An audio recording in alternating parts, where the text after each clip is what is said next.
রাজ্জাক মামার প্রতি সম্মান রেখেই বলছি যে ২৩ তারিখে ওনার জন্মদিন। তো প্রথমে হচ্ছে যে আসলে মৃত মানুষের জন্মদিনের শুভেচ্ছা আ কাকে দিব? হ্যাঁ? উনি তো মারাই গেছেন। শুধু এতটুকুই বলব যে আল্লাহ ওনাকে বেহেশত নসিব করুক। আ উনি অনেক ভালো মানুষ ছিলেন। আমার সৌভাগ্য যে আমি ওনার সাথে কাজ করার সুযোগ পেয়েছি।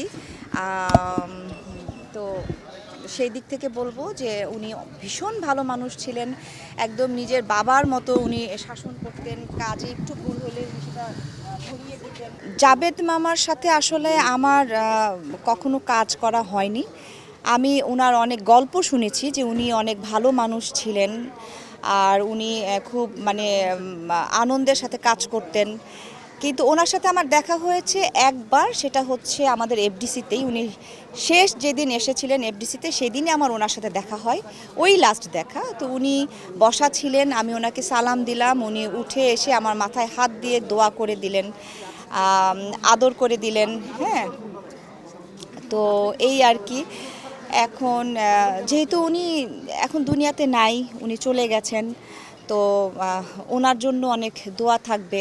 আল্লাহ ওনাকে বেহেশত নসিব করুক। এই